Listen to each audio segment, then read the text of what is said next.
Hi class 9 student, this is targeted preparation lecture 16 properties of matter unit 7. Now this is the list of all important questions of chapter 6 from 5 year. First of all we are going to solve section C first. Question number 1 is which variable describe completely the behavior of gas on the basis of KMT, explain any one of them. Question from 2025. किस तरह से अब इसको attempt करना है, variables की heading डाली, जितने वेरिएबल्स के एमटीज यानी काइनेटिक मॉलिक्यूलर थ्योरीज को डिफाइन कर पाते हैं उनकी बिहेवियर ऑफ गैसेस को, उसको हमने क्या करना है, इनलिस्ट कर देना है. सबसे पहले pressure, volume, temperature, number of molecules या amount of gas. This variable are related by the ideal gas. किस तरह से रिलेट करते हैं, PV is equals to NRT. 4 marks हैं फॉर 4 वेरिएबल्स. अब आपको क्या करना है, explain any one of them. तो किसी एक को एक्सप्लेन करेंगे. नाउ अब हेडिंग डालेंगे एक्सप्लेनेशन ऑफ वन वेरिएबल. हमने टेम्परेचर को इसलिए पिक किया है क्योंकि this is the main factor. Explain करना थोड़ा आसान भी है. अकॉर्डिंग टू केएमटी के मुताबिक अगर हम temperature is the measurement of the average kinetic energy of gas molecule.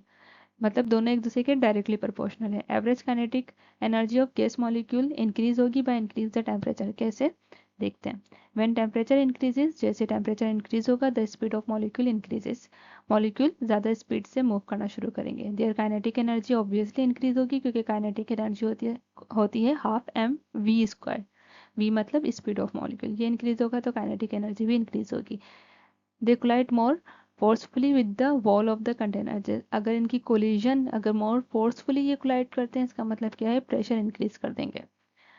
Mathematically हम इसको किस तरह से लिख सकते हैं, average kinetic energy is directly proportion to the temperature. दोनों साथ इंक्रीज हो जाएंगे. दिस मीन, अब this is the very important expression. Higher temperature increase किया, फास्ट मॉलिक्यूल्स फास्टली मूव करना शुरू हो गए. फिर क्या करते हैं, मोर एनर्जेटिक कोलिजन. तो इनका कोलिजन एनर्जेटिक होगा, मतलब बहुत तेजी के साथ वॉल्स से ये कोलाइड करेंगे, जिसकी वजह से क्या हो जाएगा, हाई प्रेशर जनरेट हो जाएगा. Question number 2, state and explain Boyle's law, write its one application. Statement and explanation 2 marks plus 2 marks and application के 2 marks. अब किस तरह से इसको अटेम्प्ट करना है, बॉयल्स लॉ की हेडिंग डालेंगे, बॉयल्स लॉ पूरा स्टेट कर देंगे.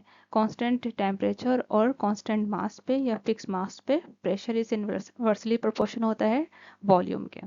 मैथमेटिकली किस तरह से रिप्रेजेंट करते हैं, P is directly proportion 1/V. अब एक्सप्लेनेशन की हेडिंग डालेंगे, at constant temperature product of mass product of pressure and volume is constant. उसके बाद मजीद एक्सप्लेन करेंगे कि initial product is always equals to the final product, but condition क्या लगानी होती है कि टेम्परेचर और mass of the gas remains constant रहेगा. अब एप्लीकेशन की हेडिंग लिखेंगे.